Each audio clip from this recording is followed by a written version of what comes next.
नमस्कार, मेरा नाम है गौरव पाल। आप देख रहे हैं राजपथ। इस समय मेरे साथ दिल्ली के केंद्रीय प्रभारी बहुजन समाज पार्टी के सुदेश आर्या जी हैं। और सुदेश आर्या जी लंबे समय से दिल्ली में काम कर रहे हैं। आपको काफ़ी समय हो गया यहाँ पे काम करते हैं? हाँ, वो मुझे 2017 से मैं कंटिन्यू काम कर रहा हूँ। जी। तो आपका स्वागत है राजपथ में। पहले तो आपके व्यूवर्स को, आपके चैनल को मैं धन्यवाद करता हूँ, जय भीम करता हूँ कि आपने आज इस महत्वपूर्ण समय में, खासकर इसलिए मुश्किल समय में, महत्वपूर्ण विषय के लिए हम लोगों को चुना। और हम कोशिश करेंगे कि आपको इस मूवमेंट के तहत बहुजन समाज पार्टी का जो कारवां आगे बढ़ रहा है, उसके जो भी बातें होंगी वो हम लोग बताने का काम, समझाने का काम करेंगे, और खासकर दिल्ली के पर्पस में। सर, दिल्ली में अभी आम आदमी पार्टी की सरकार है और आम आदमी पार्टी एक ऐसी पार्टी है जिसको बनने में, ग्रो होने में ज़्यादा समय नहीं लगा। मैं मानता हूँ कि हमारे देश के इतिहास के ये एक ऐसी पार्टी होगी जो बहुत कम समय में बहुत कुछ ले गई, जैसे दिल्ली, पंजाब और फिर गुजरात। तो इसमें आप लोगों को नुकसान कैसे हुआ, कहाँ हुआ? क्योंकि नुकसान इसमें बहुजन समाज पार्टी का बहुत बड़ा हुआ।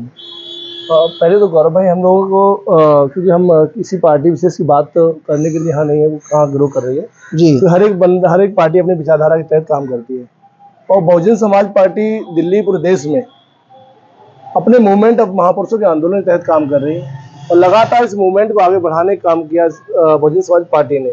जी। और परम पूज्य बाबा साहब अम्बेडकर के जिस आंदोलन को मानव काशीराम साहब आदरणीय बहन जी चला रहे हैं, तो हमें दिल्ली के परिप्रेक्ष्य में हम लोगों को एक बात समझ में आती है कि दिल्ली में बहुत तेजी से बाबा साहब अम्बेडकर साहब ने यहाँ पर राजनीतिक आंदोलन चालू किया। बिल्कुल। और बहुत लंबा पीरियड यहाँ पे बिताने का काम किया बाबा साहब ने, राजनीतिक जो कैरियर था उनका। उसके बाद मानव श्री काशीराम साहब ने दिल्ली से, क्योंकि दिल्ली से मानव साहब ने यहाँ से बहुजन समाज पार्टी की नींव रखी, बामसे की नींव रखी, DS4 की नींव रखी, और आज भी बहुजन समाज पार्टी का यहाँ सारा ऐतिहासिक चीज़ें हैं दिल्ली में। तो मानव श्री काशीराम साहब ने दिल्ली में बहुत अच्छा काम किया और लोगों को मोबिलाइज किया, लोगों को कैडर के द्वारा तैयार करके आगे बढ़ाने का काम किया। आदरणीय बहन जी ने काम किया, बहन जी यहीं पास में रहती थी दिल्ली के। जी। तो अभी जो आप हम लोग कह रहे हैं राजनीति तौर पर, तो राजनीति तौर पर जरूर हमारे लोग कम समझ पाए, लेकिन बहुजन समाज पार्टी का जो मूवमेंट है, जो आंदोलन है, उसके तहत पर दिल्ली काफ़ी हद तक सुधरी है, आगे बढ़ी है। और रही बात केजरीवाल के, इन लोगों की, तो ये लोग हमेशा से, मानव काशीराम साहब का एक कॉन्सेप्ट था, मनी मीडिया माफिया। और चाहे कांग्रेस रही हो, चाहे भाजपा रही हो, चाहे अभी आम आदमी पार्टी रही हो, ये तीनों का कॉन्सेप्ट और तीनों की विचारधारा एक है। ये तो हमारे लोगों को हम लोग समझा रहे हैं कि भाई हम लोग बाबा साहब अम्बेडकर की विचारधारा को लेके आगे राजनीति कर रहे हैं, इस मूवमेंट को उस तबके के लिए काम कर रहे हैं जो विकर सेक्शन से आता है। उन लोगों को हम लोग डिग्निटी पैदा करने के लिए बात करते हैं, हम उनको रिस्पेक्ट देने की बात करते हैं। डिग्निटी जब पैदा हो जाएगी तो रिस्पेक्ट मिल जाएगा। पर हमारे लोग पेट के लिए आ रहे हैं, या हमारे लोग ज्यादातर इन मनवादी पार्टियों के गुमराही में जाकर, या अपने छोटे से लालच के लिए कहीं ना कहीं हमारे इस मूवमेंट में थोड़ा बहुत नुकसान कर रहे हैं। अच्छा। तो जो अभी जो दिल्ली में हालात अब देखने मिल रहे हैं आम आदमी पार्टी के जो भी लोग हैं, तो ये छदम है। जिस दिन हमारे लोग समझ गए, जिस दिन हमारी ताकत को समझ गए, और खासकर मानव साहब, बाबा साहब की इस बात को समझ गए कि जिस दिन नोटों वाले लोगों की बात को हम लोग मद्देनजर न रखते हुए, अगर वोटों वालों ने अपनी वोटों की बात समझ ली, तो इस दिन इस देश में नोटों वालों घर में बैठे होंगे, या वोटों वालों की सरकार बहुजन समाज पार्टी बनेगी। तो ये देर लग रही है, पर मुझे लगता है जो चीज़ें आपको दिखाई दे रही हैं, और ये सडनली जो चीज़ें आई हैं आम आदमी पार्टी तमाम लोगों की, तो इनके पास साधन संपन्न लोग हैं, इनके पास माउथ पब्लिसिटी बहुत अच्छी है, इनके पास जो साधन संपन्न बहुत सारे लोग हैं, पूंजीपति लोग हैं। तो हमारे लोग इन लोगों के बहकावे में कहीं ना कहीं थोड़ा बहुत आ जाते हैं। लेकिन जो कैडर मूवमेंट से लोग जुड़े हुए हैं, आज भी देश में जो काम कर रहे हैं, वो आदरणीय बहन जी के दिशा निर्देशों पर और संगठन को बेहतर करने का काम कर रहे हैं, और मुझे लगता है दिल्ली में बदलाव भी देखने को मिलेगा। जी।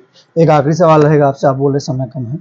अभी हाल ही में 10 तारीख को आकाश आनंद को बसपा सुप्रीमो मायावती ने अपना उत्तराधिकारी बनाया, पार्टी की कमान सौंपी।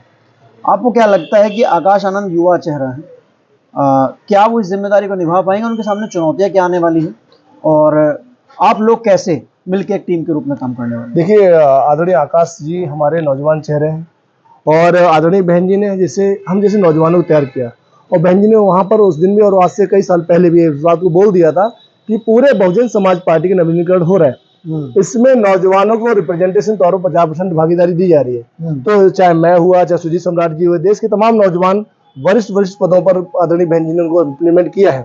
तो आदरणीय आकाश जी लंबे समय से बहन जी के साथ काम कर रहे हैं, बहन जी की देखरेख में काम कर रहे हैं। तो हमें लगता है कि आने वाले समय में आदरणीय आकाश आनंद जी के साथ पूरे देश के नौजवान साथी, क्योंकि अब हम लोग सोशल मीडिया को भी हम लोग एनालाइज कर रहे हैं, तो वहां पर मास लेवल पर बहुजन मूवमेंट के जो नौजवान हैं वो आकाश आनंद जी को पसंद कर रहे हैं। और हमें बेहतर तरीके से पता कि हमने भी जमीनी तौर पर काफी स्ट्रेटेजी तैयार कर ली है, खासकर नौजवानों को लेके। तो आदरणीय आकाश जी जब भी हमारे क्षेत्र में अलग अलग लोकेशंस की वो एनालाइज करेंगे कि किस तरह संगठन को आगे बढ़ाया जाए, मूवमेंट किस तरह आगे बढ़ाया जाए, क्या रणनीति किस क्षेत्र के लिए होनी चाहिए, उसमें हम लोग अपनी भागीदारी दिल्ली के तौर पर सोशल मीडिया को लेकर कोई रोड मैप आया है? देखिए, सोशल मीडिया का जो रोड मैप है कि आज हम लोग खुद सोशल मीडिया पे, आप लोग भी हैं, सब लोग हैं, और आने वाले टाइम में जिस तरह डिजिटलाइजेशन का दौर चल रहा है, तो डिजिटलाइजेशन के दौर में हम लोग भी पार्टिसिपेट कर रहे हैं। आदरणीय बहन जी भी ट्विटर पे आ गई हैं, पार्टी के तमाम बड़े लीडरान ट्विटर और फेसबुक और व्हाट्सएप पे और यूट्यूब पे आ गए हैं।